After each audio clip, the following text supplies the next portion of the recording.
Sudarshan TV के show UPSC जिहाद पर विवाद को लेकर सुप्रीम कोर्ट ने इलेक्ट्रॉनिक मीडिया को रेगुलेट करने की ज़रूरत पर जोर दिया था। अब केंद्र सरकार ने अदालत में कहा है कि अगर सुप्रीम कोर्ट को टीवी मीडिया के लिए स्टैंडर्ड तय करने ही हैं तो पहले डिजिटल मीडिया के लिए नियम कानून बनाए जाने चाहिए।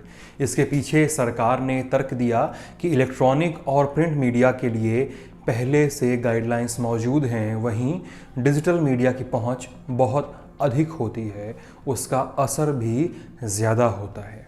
सरकार ने हलफनामे में क्या कहा, इस मामले को लेकर सूचना और प्रसारण मंत्रालय की ओर से सुप्रीम कोर्ट में एफिडेविट दाखिल किया गया। मंत्रालय के अंडर सेक्रेटरी विजय कौशिक ने कहा कि डिजिटल मीडिया में digital print media, digital web media, YouTube channel और ओवर द टॉप यानी OTT प्लेटफॉर्म शामिल हैं। ये इलेक्ट्रॉनिक और प्रिंट मीडिया के समानांतर काम कर रहे हैं। उन्होंने आगे कहा कि मेन स्ट्रीम मीडिया, चाहे वो इलेक्ट्रॉनिक मीडिया हो या प्रिंट, वहाँ प्रकाशन और प्रसारण एक बार का काम होता है, लेकिन डिजिटल मीडिया की पहुँच आबादी के बड़े हिस्से तक होती है और इसके कंटेंट व्हाट्सएप, ट्विटर, फेसबुक जैसे इलेक्ट्रॉनिक प्लेटफॉर्म के जरिए वायरल होने की संभावना रहती है।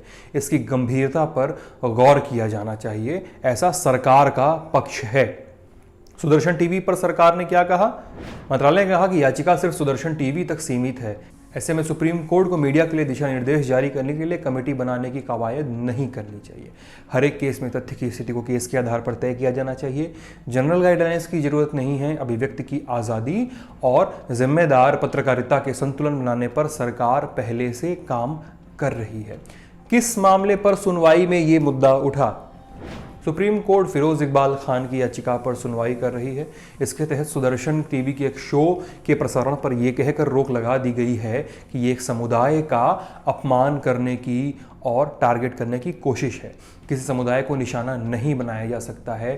फैसला सुनाते हुए जस्टिस DY चंद्रचूड़ ने कहा था कि वो 5 नागरिकों की एक ऐसी कमेटी बनाने पर भी विचार कर रहे हैं जो इलेक्ट्रॉनिक मीडिया के लिए कुछ स्टैंडर्ड तय कर सके।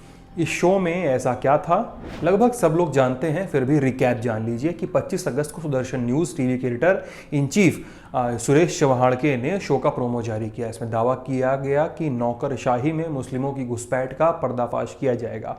इसके साथ यूपीएससी जिहाद, नौकरशाही जिहाद जैसे हैशटैग्स का भी इस्तेमाल किया गया। लोगों ने शो नफरत फैलाने वाला बताया। शो पर बैन भी लगा दिया गया। बाद में सरकार ने शो के प्रसारण की इजाज़त दे दी। मामला सुप्रीम कोर्ट पहुंचा। 2 एपिसोड की ट्रांसक्रिप्ट देखने के बाद सुप्रीम कोर्ट ने कहा कि इस प्रोग्राम में ऐसे कुछ दावे किए गए हैं जो फैक्चुअली गलत हैं।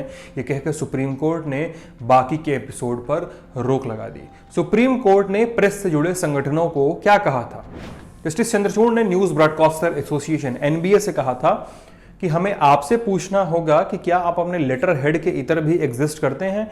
तब आप क्या करते हैं जब मीडिया में एक पैरेलल इन्वेस्टिगेशन चल रहा होता है और लोगों की इमेज को तार तार किया जा रहा होता है? ऐसा जस्टिस चंद्रचूड़ ने कहा। न्यूज़ चैनलों के रेवेन्यू मॉडल पर जस्टिस जोसेफ ने कहा था, हमें विजुअल मीडिया की ओनरशिप पर भी गौर करने की ज़रूरत है। कंपनी का पूरा शेयर होल्डिंग पैटर्न उनकी वेबसाइट पर होना चाहिए ताकि पब्लिक देख सके। कंपनी के रेवेन्यू मॉडल पर भी नज़र रखनी चाहिए ताकि ये देखा जा सके कि कहीं सरकार एक चैनल को ज़्यादा और दूसरे को कम विज्ञापन तो नहीं दे रही है। वेबसाइट्स की ओनरशिप और रेगुलेशन को लेकर जस्टिस चंद्रचूड़ ने कहा था, हम इस वक्त सोशल मीडिया पर बात नहीं कर रहे हैं। हम मीडिया के सभी प्लेटफॉर्म्स को रेगुलेट नहीं कर सकते। इसका ये मतलब नहीं कि जिसे रेगुलेट करना है उसे भी न करें। ये काफ़ी बहस तलब मुद्दा है सुदर्शन टीवी के प्रोग्राम को लेकर, उसके पूरे कंटेंट को लेकर, उसके पूरे फोकस और एजेंडा को लेकर और सुप्रीम कोर्ट की टिप्पणी मीडिया, इलेक्ट्रॉनिक मीडिया और संगठनों के पूरे कामकाज को लेकर। इस पर हमारी नज़र बनी हुई है। अपडेट्स आते रहेंगे तो हम बताते रहेंगे। आप ललन टॉप को फॉलो करते रहिएगा। बहुत बहुत शुक्रिया।